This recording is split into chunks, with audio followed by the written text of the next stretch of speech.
Hey everybody, thanks for being here. This week it's a special episode where we're bank fishing for wild rainbows on the Yakima River with Bill Herzog.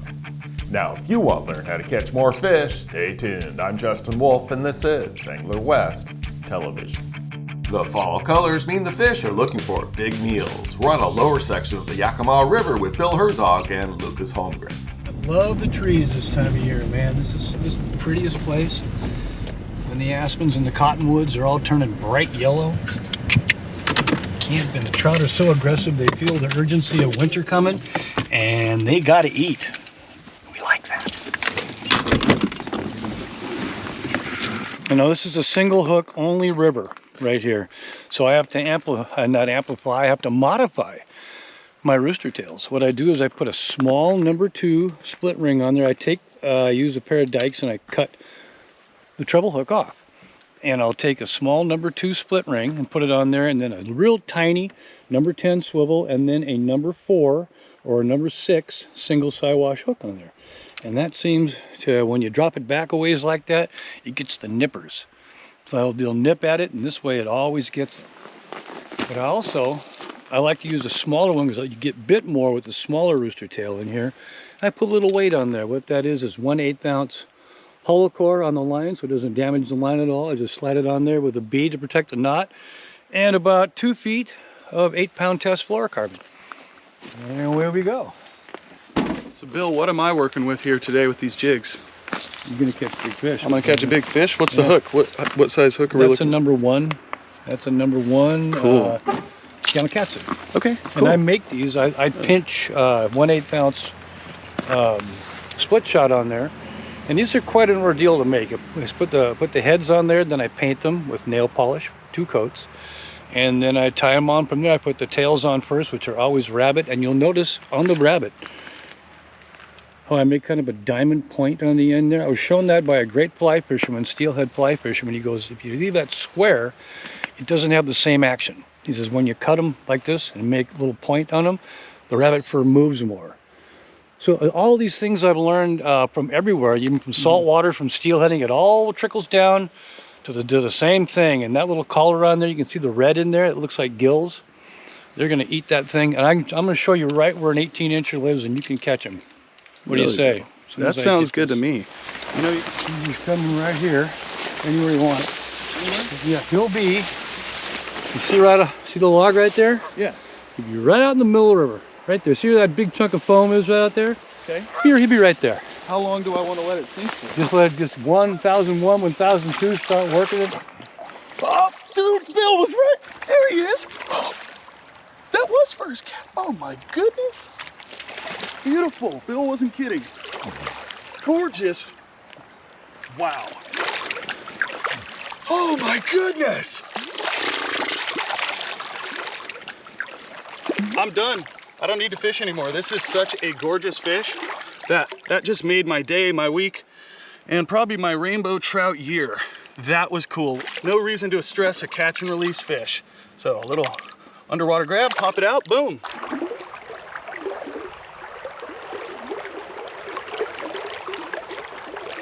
Now see, the trick here when you're using the Rooster Tail is when you make your cast, I'll show you. To get the blade spinning, it's a responsive blade, but right when it lands, you know, give it a beat to sink a bit and give the rod tip tighten them, give it a little twitch like that. It'll get that blade spinning immediately. And then a slow retrieve with the current speed. I'm fishing that spinner about 6 to 12 inches off the deck, and don't worry, these fish will come up for it. You get it close to them. Whoa, nice jump, man. I'm gonna give him a Rooster Tail pretty soon because that jig is just far too deadly. It really is. Because this is our one blue ribbon trout stream, you'd think there'd be way more fish, but there's not as many trout in here as people think. There's quite a few, considering the way the rest of the state is, and it's certainly not Montana. But there are plenty enough fish here to keep you interested, to keep you casting all day long, especially if you're throwing a Rooster Tail or you're throwing a jig. You'll run into a nice big fish like Lucas just did. It's just a matter of putting your time in. And one thing you don't have to worry about here is other anglers throwing gear. Even though this is very legal and very ethical way to fish them, 99% of the people you'll run into here are going to be fly fishermen. It's just that the Yakima is known for its fly fishing all over the world practically, and it's one of the heaviest fished rivers on the west. But when you come through here with gear, it's like first water all the time. These fish have not seen gear, so they're usually really, really easy to negotiate.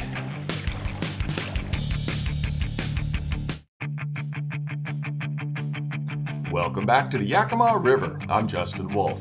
The longest river entirely in Washington State at 214 miles, the Yakima is Washington's only blue ribbon trout stream and is a favorite of Bill Herzog's. What's happening right now, it's late October. You can tell by the beautiful scenery around here and how the trees are all turning and the chill in the air and the water temperature's dropping. All of a sudden, these fish have had terrestrials and they've had hatches all summer long and all spring and early fall, and now those hatches are over, and with no bugs around, they switch to little fish. They get they're piscivorous now, and when they start chasing primarily sculpins around right now, and anything that looks flashy like a little fish or a sculpin, they're tuned into fish now all the way through the winter until almost mid-March when the hatches start again. But right now, through all winter, you're going to want to throw any type of lure down here. You're going to get a lot more action. And if you're a fly guy, you know, they do very well throwing streamers that look like sculpzillas and things that look like small fish and small bullheads and sculpins. But you're really going to do far better. Ooh, look at the sun just came out. Yeah. Make that blade pop a little bit more. Make that attraction radius go a little bit better.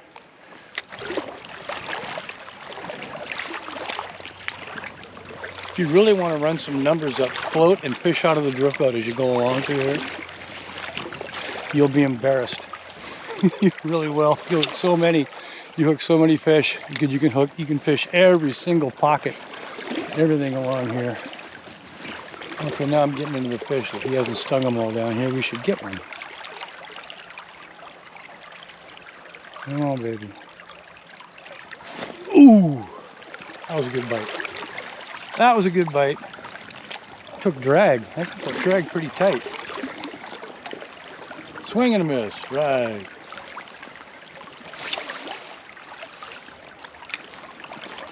Give it a beat to sink. A little snap the tip. Get the blade spinning. And sometimes if the lure is not getting down, I like to walk along to negate the push a little bit. Just walk slowly. Okay. Hello. Walk slowly as you go along. There's mow for 3 now. This is not cool. Because you can see right there what I was doing. I was walking along, helping my spinner get down, kind of negating the push of the current. And I had a bite. Kind of wrecked my rhythm there a little bit. Now see, he's too far down in the hole now. He won't get bit down there. Come on. Ooh, there he is. That's a good one too. Ooh, good jump. What I love about the spinner bites, they just kind of sneak up on it once you know. When I use the spinner, we'll get a lot of fish this size. There are a lot of trout in the Yakima in this 10 to 12 inch range. Quite a few beautiful little rainbows. You're not going to get the size of the fish you're going to get, but you do get big ones also. You're not going to get the size of the fish that you do with, but they're just as pretty as could be, man. Pretty as could be. Hi, dude. She's got a brother out there.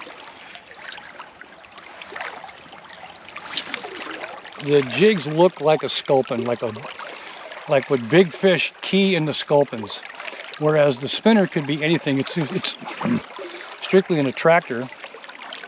We're just trying to get them all with the spinner. And you get them all anything from 20 inches on down. There are some real beautiful big fish down here. And they will also bite the spinner, but if you want a true giant, you're not going to hook as many as you will with the rooster tail. The rooster tail is far more effective for more bites, But if you want a giant, throw a jig. Right when I say that, I hooked the biggest fish I've ever hooked, of course, with a rooster tail. I caught 2 steelhead here last year on the rooster tail. And the steelhead in here are few and far between, but once in a while, this is when they come through and they kind of hang out here all winter. You will hook a steelhead, and then you better have good knots, man. They're going to show you. They're going to show you the bottom of that spool real quick. So was that. Well, that was a better bite. Oh yeah. This is why that fish hit in really close. That's why you want to fish right up till you stop reeling. Kind of use fairly light rods here. This is rated for 2 to 6, a 7-footer. And if you do your really big fish on here, I'm using heavy enough gear. This is 10-pound, straight 10-pound test tab on there. I have 10-pound bumper uni-knotted to my 10-pound nanofill. And this is 8-pound test fluorocarbon, which breaks at about 12. So we're going to catch, now that is a cut bow. See the cutthroat? He's not a cutthroat, and he's not a rainbow. He's a little bit of both. Hi, baby. We're going to catch a lot of those today. Lots of them. Okay, we're going to get back in the car now, go to the second spot. I got 5 spots for us to fish today. We're going to catch fish in every single spot. Don't know how many, don't know how big, but we're going to catch fish all day. Bill, that one wasn't too shabby. No, it was not. That's just a warm-up, my friend. Hey everybody, I hope you're enjoying this week's episode where we're bank fishing the Yakima River for beautiful rainbows with Bill Herzog, who's using Rooster Tails. Now these Yakima bait Rooster Tails come with a treble hook out of the package. The Yakima River's a single barbless hook river, so we have to modify them just like Bill's done. I'm gonna add in a Siwash hook, and these Gamakatsu Siwash hooks are just fantastic. Now, I'd also recommend that you use stainless steel hardware as far as your split ring goes and your swivels.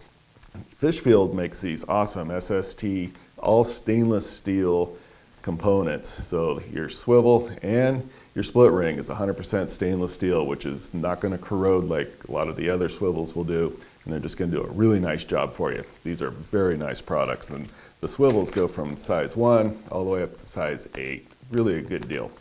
Now, the hollow core that Bill's using comes in rolls like this. This is Oregon Tackle hollow core lead. You just run off a piece however long you want, run it on your line, and you're ready to rock. Now let's go back to the Yakima River and see if we can't catch some more beautiful rainbow trout with Bill Herzog. Let me show you a picture of a really nice rainbow here. If I can find This is the next hole we're going to. You like that? I like That one's about 19 inches. And look how fat it is and beautiful. Yeah, and where he lives. We're gonna catch him again. Really? Yeah. We heading there now? We're going there right now. All right, I'm in. Well, right now it's still early in the morning and I have a lot of cloud cover, so I'm still using the yellow and brown body, primarily yellow, and the silver plated blade, which makes a lot of flash. Soon, when I get a little bit more light and it gets a little warmer, this is going to start scaring fish instead of attracting them. I'm going to go to a brass blade, which tones the flash way down, and a brown body, which is just simply a silhouette, and it looks more natural. Same size? Same size, yeah. You see the seam out in front of you? I do. Be ready on your first cast, that's all I'm saying. 3, 2, 1, pow. Oh, beauty. Is that the Look one? at that, that's a rainbow, my Is that friend. the one from your picture? Yeah, he probably is.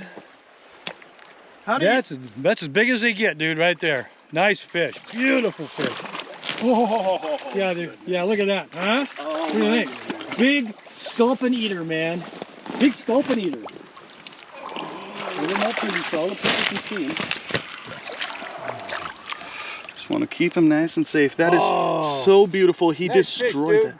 Thank you so much, Bill, for telling me where this guy lived, because he's a beauty. He gargled it too. Yeah. Didn't he? Just had a thumping strike. Ooh la la. Little short, but that'll fish. Little snap to get the blade going. Sinking, sinking, sinking. Right there. That's a nice fish too. He's gonna wake up in a second. Look at him go. Woo! Yeah, boys. Here we go. I got, ah! Sharpen your hook, Bill. No, this that release brought to you by Barbless Hooks. Thank you very much. I know there's way more trout living out here than the bites. This is a prime spot for them to chill. Come on. Yeah, I can't reach it. Okay, last throw, we'll go.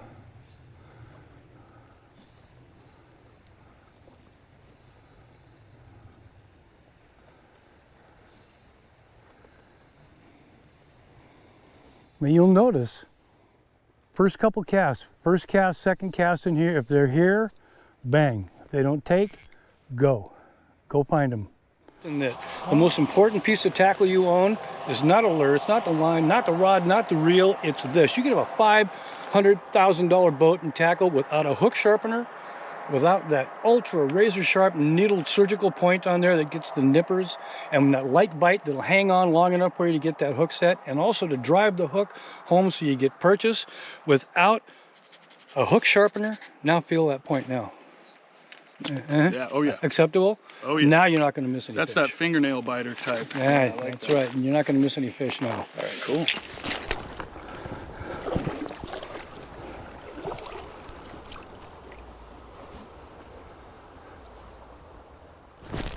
There he is. Again, I'm torching all the smaller fish so our jig man can get the big ones. These are all beautiful and they all fight hard. Hey, pretty. Come here, baby. Ooh, hello. Oh, you're not as small as I thought you were. Still sticking with the yellow body silver blade for a little while. They don't get any prettier than that, kids. Oh, there we go. That's a better fish. That is a better creature right there.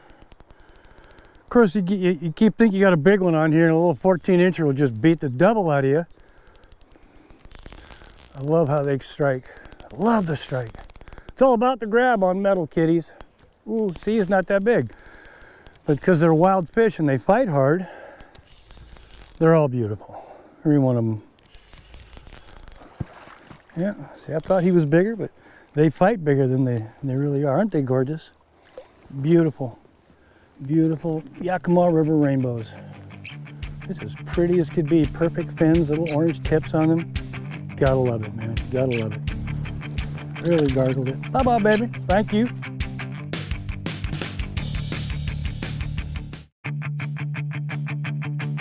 We're driving from spot to spot, bank fishing the Yakima River with Bill Herzog and Lucas Holmgren. And in fishing, we can all use a bit of luck. That's Grogu. He's from Star Wars.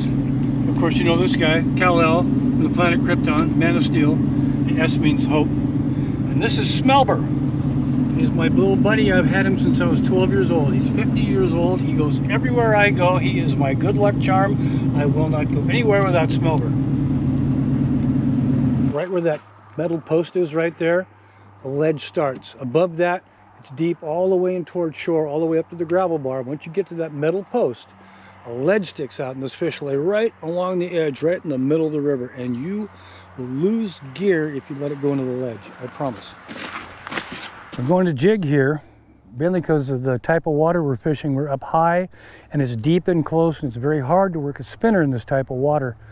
If we were on the other side where we could cast to the deep water and bring it to us, we could fish spinner, but here, because we're up high and the deep water's in close, it's way better to fish a jig here just because it's so much easier to fish. And besides, this place has some really big trout in it.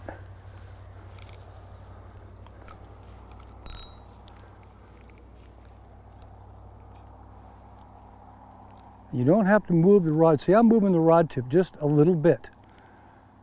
Just making it hop. I just got bit. First cast, that was kind of cool. You miss a lot of bites with jigs because they take it on the drop and they'll grab it and let go. And you have to be right on top of it when they bite it. But half the time they'll just slam it. That makes it easy. I've hooked some of my biggest steelhead and best fish of my life on bad casts. My uncle taught me years ago, he goes, no such thing as a bad cast, just a bad presentation.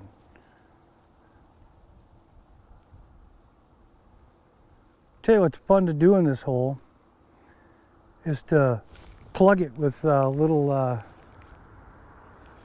plugs, like little mag lips, 2.0s and 2.5s. Plug it like you're fishing steelhead. You really ram it. Really ram them.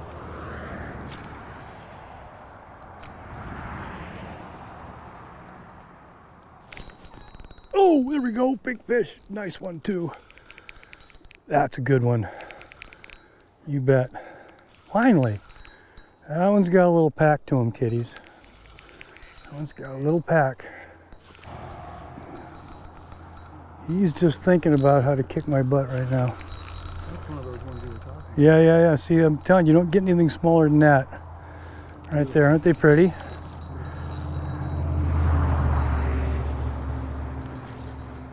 How's your day going, guys? Pretty good. Isn't this a beautiful day? Oh my goodness. Yeah, it's lovely. I'm gonna go down here and get him. We just wake up. Steelheading in miniature, man. Yeah, these are the ones you get on the. You saw you got a half a dozen of these today on the jig. Let's get him up here for you. That's why you come to the Yakima, boys and girls, right there. I saw you.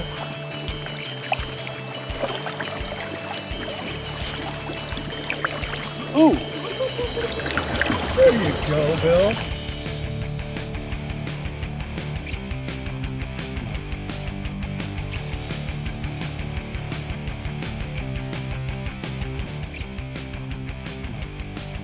Hey, thanks for making the time to watch today's episode, and I hope it was time well spent. Now, if we can help you out with your own fishing, be sure to stop into the Angler West store in Woodland, Washington. And remember, without our sponsors, there is no show. So please thank them when you can. Now, get out there and do some great fishing.